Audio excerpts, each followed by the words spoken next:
आप सुन रहे हैं 92.7 बिग एफएम पर once upon a time in Bollywood.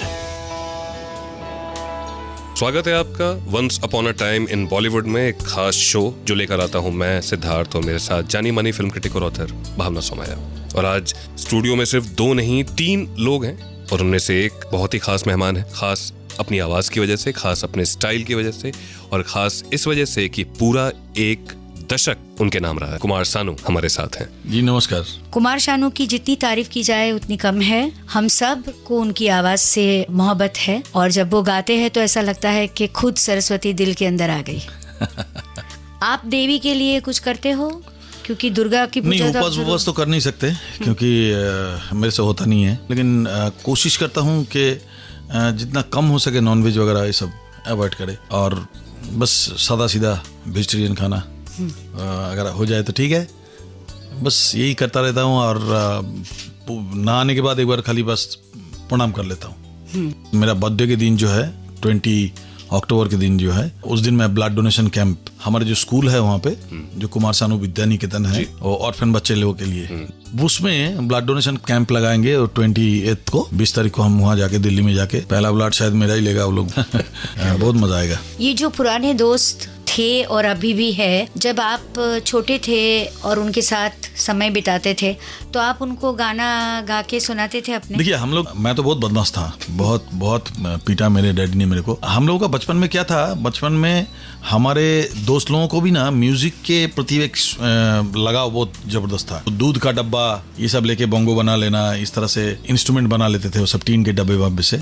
तो हम लोग बचपन में ही वो छोटा सा ऑर्केस्ट्रा, मतलब हम लोगों का गरीबों का ऑर्केस्ट्रा जो होता है वो करके गाना गाते थे। मैं actually I was a rhythm player, मैं मेनली मैं बजाता था और 1-2 बेसुरा मेरा दोस्त था, वो लोग गाते थे, जो भी गाते थे, लेकिन मैं बजाता था। कितना मुश्किल था ट्रांसफॉर्मेशन एक कवर आर्टिस्ट से अपने आप को एक इंडिविजुअल इंडिपेंडेंट आर्टिस्ट के रूप में स्टैब्लिश करना। कुमार सानू ने ये कर दिखाया। जानेंगे खुद कुमार सानू से। ये पूछना चाहूंगा मैं, कितना मुश्किल था एक कवर आर्टिस्ट से एक फुल फ्लेजेड इंडिपेंडेंट सिंगर बनना, क्योंकि वो टैग लग जाता है यहाँ पे। बहुत अच्छा क्वेश्चन किया आपने। हमारी इंडस्ट्री में देखिए, लता जी से लेके मोहम्मद रफी साहब के लेके किशोर दा से लेके हर कोई किसी को ना किसी को फॉलो करके इंडस्ट्री में आए। लता जी नूरजहां जी को फॉलो करती थी, आशा जी गीता दत्त जी को फॉलो करते थे, रफी साहब जेम दुरानी को फॉलो करते थे, किशोर दा साइकिल साहब को, किशोर दा मुकेश जी साइकिल साहब को फॉलो करते थे। ऐसे कुमार सानू किशोर दा को फॉलो किया। बट फॉलो करने का मतलब ये नहीं है आप उनका एक स्कूल मास्टर की तरह उनको देखिए। मास्टर जी का जो गुड थिंग्स है उसको आप एडॉप्ट कीजिए, फिर आप स्कूल से निकल के आप इंजीनियर बनते हो, कोई पायलट बनते हैं, कोई सिंगर बनते हैं। जरूरी नहीं कि हर कोई स्कूल मास्टर बन जाए। क्या बात। वैसे ही हर कोई शुरू में उनका जो छाया, जो गाने के ऊपर जो साया पड़ता है, वो गाने का लगता था कि भाई ये साइकिल साहब ही गा रहा है, बट किशोर दा गा रहा था, क्योंकि उनसे उनको निकालने के लिए उनको शायद 1 साल लगा होगा, 1.5 साल लगा हुआ। उसके बाद वो अपने आप को स्टेब्लिश किया। एक चीज सुना हुआ जब कान होता है, कान में एक चीज आप सुनते आ रहे हो, अचानक वो सुनते अचानक फट से कोई चेंजेस आता है, एकदम से चेंजेस आता है, तो उसको आप एक्सेप्ट करने में थोड़ा सा आपको हिचकिचाहट होती है। जब प्यार किसी से होता है, उसमें सारे गाने मेरा था। उसमें एक गाना था मदहोश दिल की धड़कन। उस गाने के अंतरे में मैं रफी साहब का वो गाना, खाली नहीं, क्रिमिनल का एक गाना था तू मिले दिल खिले, उसमें भी मैं रफी साहब का स्टाइल एडॉप्ट किया था। उसमें अंतरे में जो मैंने बिखरा जुल्फे सो जाऊं, ये जो है ना, ये रफी साहब का स्टाइल था। तो रफी साहब से मैंने वो सब चीजें सीखा था। ठहराव जो होता है ना, कोई गाना जैसा कि आज मौसम बड़ा बेईमान है, बड़ा बेईमान है आज मौसम, होने वाला कोई है तूफान है, बड़ा तूफान है आज मौसम। कोई भी आप एक गाना, हुई शाम उनका ख्याल आ गया, हुई जिंदगी का मलाल आ गया। ये ठहराव रफी साहब छोड़ के किसी के पास था ही नहीं। जो चल रहा है उनको आप फॉलो किया आपने, उनका अच्छा ही आपने अडॉप्ट किया, उसके साथ मिला के अपना वॉइस को एक नया कुछ चीज करने का कोशिश करो। आहिस्ता आहिस्ता अपने आप का खुद का आप टैलेंट को धीरे धीरे अलग करो। हर आर्टिस्ट के, हर सिंगर के अपने फेवरेट्स होते हैं। कुमार सानू के फेवरेट कौन रहे हैं? कौन से स्टार, कौन से म्यूजिक डायरेक्टर? बताएंगे खुद कुमार सानू। एक मुश्किल सवाल आपके लिए कि आपके फेवरेट सिंगर कौन रहे? हम अलका जी के साथ सबसे ज़्यादा काम किए। हम लोगों का टोनल क्वालिटी, वॉइस क्वालिटी जो है वो एक हीरोइक एंड हीरोइन के जो आवाज़ होता है उससे काफ़ी सिमिलर होता था। तो इसलिए म्यूजिक डायरेक्टर शायद सोचा कि भाई ये दोनों का आवाज़ थोड़ा सा मैच होता है, तो इसलिए हम दोनों से बहुत ज़्यादा काम करा है। मैं ये नहीं कहूँगा कि कविता जी या साधना जी या they are all superb singer, but हमने उनके साथ काम किया। साधना जी के साथ बहुत काम किया मैंने, अनुराधा पौडवाल जी के साथ बहुत काम किया, लेकिन अलका जी के साथ सबसे ज़्यादा। इवन आशा जी के साथ भी मैंने बहुत काम किया, लता जी के साथ बहुत काम किया। लेकिन क्या है कि अलका के साथ मेरा वॉइस का एक मैचिंग, जैसा लता जी के साथ मेरा वॉइस का मैचिंग हुआ, आशा जी के साथ भी हुआ, बाकी लोगों के साथ भी हुआ, लेकिन अलका जी के साथ थोड़ा ज़्यादा हुआ। क्योंकि एक गाना हिट हो जाता है ना, फिर उसके पीछे सब भागता है कि भाई चलो ये दोनों जोड़ी को ले लो, जैसा शाहरुख काजोल को बना दिया था जी, ये जोड़ी सुपर डुपर हिट है। जैसे 90s में सिंगर्स नहीं आ रहे थे, म्यूजिक डायरेक्टर्स नहीं आ रहे थे, तो स्टार्स भी नहीं आए। और कोइंसिडेंस कह लें या कुछ भी कह लें, हर किसी का जो पहला दूसरा हिट गाना होता था वो कुमार सानू की आवाज में ही होता था। आई स्टिल रिमेम्बर राजू बन गया जेंटलमैन, जिससे लोगों ने शाहरुख खान को देखना शुरू किया पर्दे पे। क्या गाने, सीने में दिल है is one of my favourite numbers. कितना ही मासूम गाना है वो। उसके अलावा इवन शुरुआत में आपने आमिर के लिए भी गाया है, काफी गाया है, और हमेरा ही प्यार के मुझे बहुत खूबसूरत एल्बम लगता है। आपके हिसाब से पूछ रहा हूं मैं, थोड़ा अगर आप खुल के इसका जवाब दे तो मुझे बहुत अच्छा लगेगा। जवाब देंगे हम कि आपको सबसे अच्छा किसके लिए गाना लगता था? डेफिनेटली शाहरुख का। मेरा तो दुर्भाग्य है कि मैं अमिताभ जी के लिए जब प्लेबैक किया था, अमिताभ जी के मतलब हीरोइज्म का जो एंड पार्ट था जी, उस समय मुझे मिला। सूर्यवंशम करके पिक्चर आया था, मेरे को नसीब नहीं हुआ, नहीं तो मैं डेफिनेटली कहता था अमिताभ बच्चन, क्योंकि my favourite still today. Shahrukh Khan इसलिए मैं कहूँगा, मैं जब गाता था तब तो मैं जानता नहीं था कि कौन इसका हीरो होगा या क्या नहीं होगा, मुझे नहीं मालूम होता था। एंड ऋषि कपूर, ये दोनों का नाम लेना ही पड़ेगा। ये जब मेरा गाना गाते थे तो लगता था कि वही गा रहे। ये जो मैं जिस तरह से एक्सप्रेशन दिया, उसको अगर समझ लिया, उसको समझ के उस हिसाब से मुंह का एक्सप्रेशन चेंज करना, हरकतें करना, जिस तरह से एक्शंस जो होता है। कितना प्रेशर होता है रिकॉर्डिंग के पहले कुमार सानू जी को? क्या वो नर्वस होते हैं या एकदम फ्री स्टाइल जाकर गाना गाकर आ जाते हैं? बताएंगे खुद कुमार सानू। आपके गाने सुनते हैं तो लगता है कि 1 मिनट में वो सिर्फ माइक के आगे खड़े रहे और गाना गा लिया, क्योंकि हमारे दिल में उतर गया। मैं जानना चाहती हूँ कि कुमार सानू जब सुबह उठते हैं, उनको पता है कि आज सुभाष घाई के साथ रिकॉर्डिंग है या आज पंचम दा के साथ रिकॉर्डिंग है ये गाने की, ये बहुत अच्छा गाना है, इसने लिखा है, मैं बहुत अच्छा करना चाहता हूँ। What are you going through, what are your thoughts, how nervous are you? और रिकॉर्डिंग के रूम में हाउ डू यू बिहेव? जिस किशोर कुमार पागल होते थे। हाँ, देखिए आपने बहुत अच्छा किया। देखिए, सबसे पहली बात तो यह है कि मेरे को अगर कल अनु मलिक का रिकॉर्डिंग है तो आज से मेरा टेंशन शुरू हो जाता है। नर्वसनेस तो आप पूछो ही मत। मैं रिकॉर्डिंग से पहले मेरा हाथ पैर ठंडा हो जाता है। आज जब स्टेज पे जाता हूँ, करीब 5-7 हजार शो तो कर ही लिया, तो उसके बाद भी स्टेज पे जाता हूँ जब मेरा हाथ एकदम बर्फ की तरह ठंड रहता है पहला गाने तक। रिकॉर्डिंग स्टूडियो में जब जाता हूँ तो आई एम द फर्स्टेस्ट सिंगर, बहुत फास्ट रिकॉर्ड करता हूँ। ये भी ऊपर वाले की बात है, मेरा कुछ कहने वाली बात नहीं। एक रिकॉर्ड भी है आपका? हाँ, 28 गाना एक दिन में गिनीज बुक रिकॉर्डर 93 में था। ओके, 93 में म्यूजिशियन स्टूडियो में। ऑलराइट।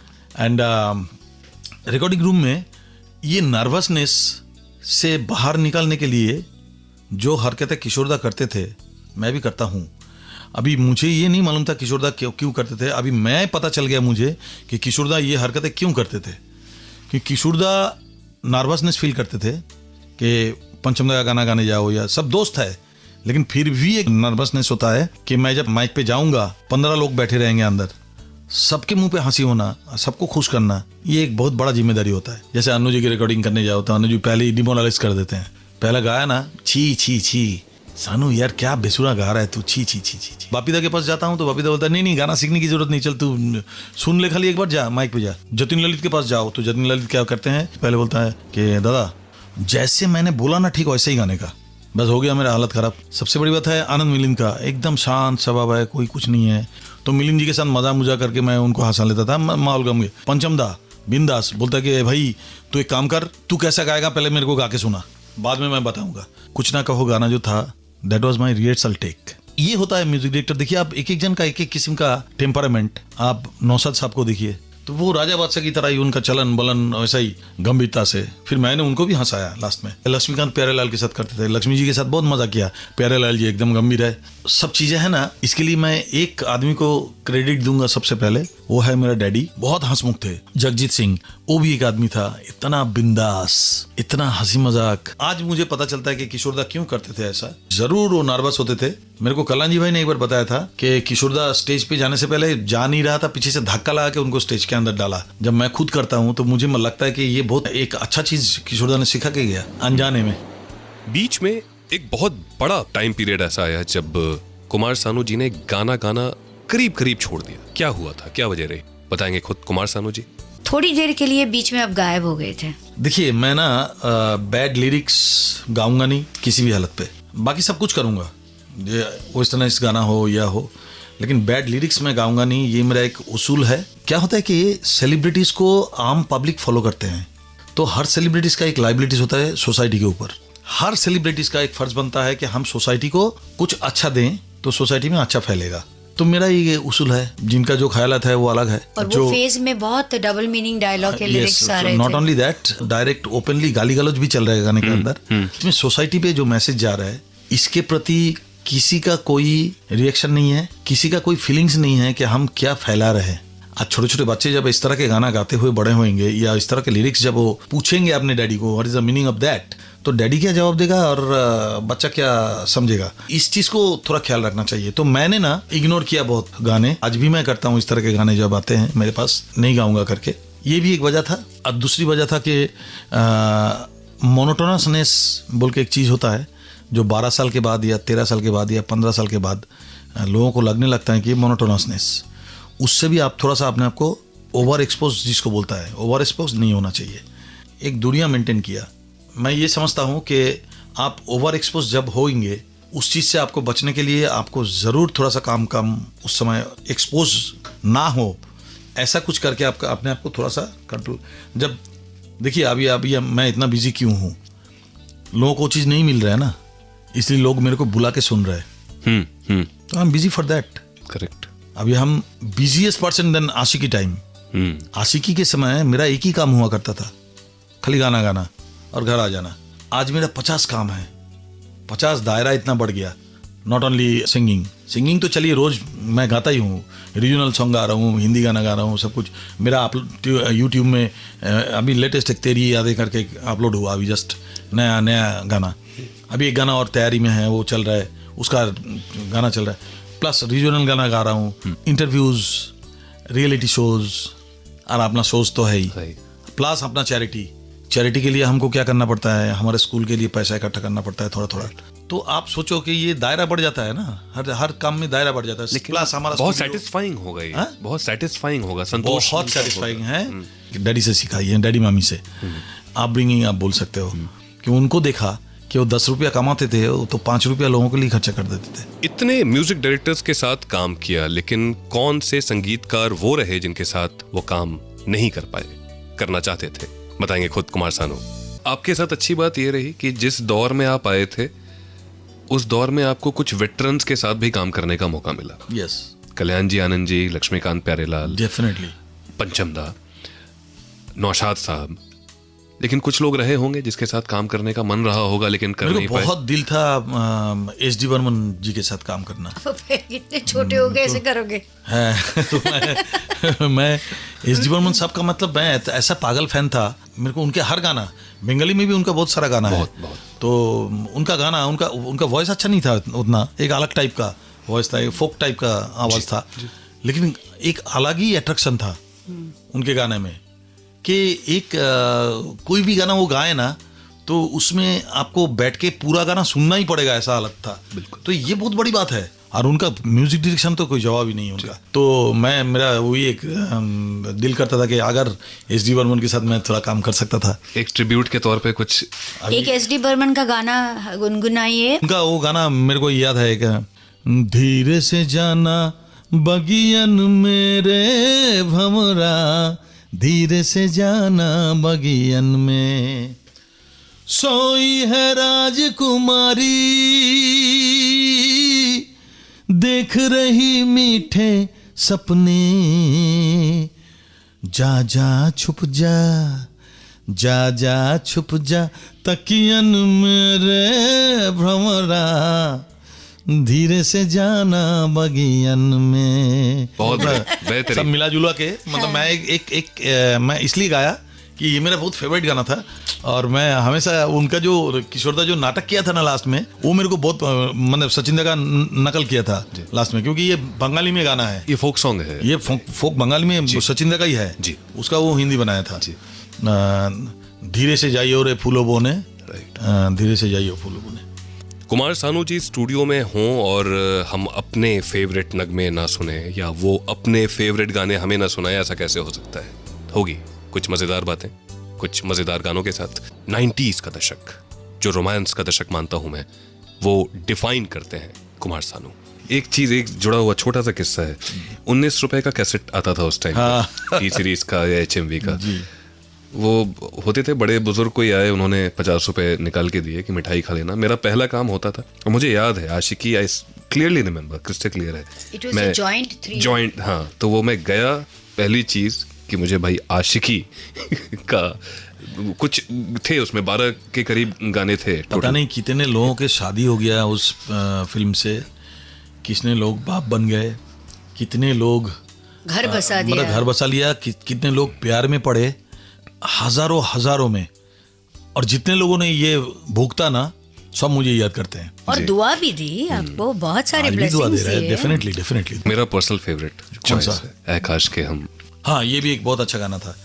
ऐ काश के हम होश में अब आने न पाए, ऐ काश के हम होश में अब आने न पाए, बस नगमे तेरे प्यार के गाते ही जाएं, ऐ काश के हम होश में अब आने न पाए।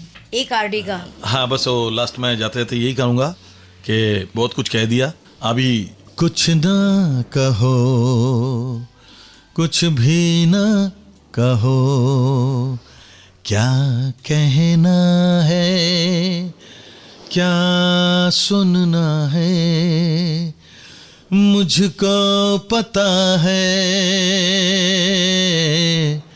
तुमको पता है, समय का ये पल थम सा गया है, और इस पल में कोई नहीं है, बस एक मैं हूँ, बस एक तुम हो, कुछ ना कहो, कुछ भी ना कहो। Thank you, I enjoyed my self thoroughly. Thank you, बहुत बहुत शुक्रिया कुमार सानू जी, 92.7 बिग FM पर इतना वक्त निकालकर हमारे पास आने के लिए और हमें वापस उस रोमांटिक ईरा में ले जाने के लिए। अगले हफ्ते एक और फिल्मी हस्ती के साथ बहुत ही मजेदार बातचीत होगी। सुनते रहिए once upon a time in Bollywood, only on 92.7 big FM।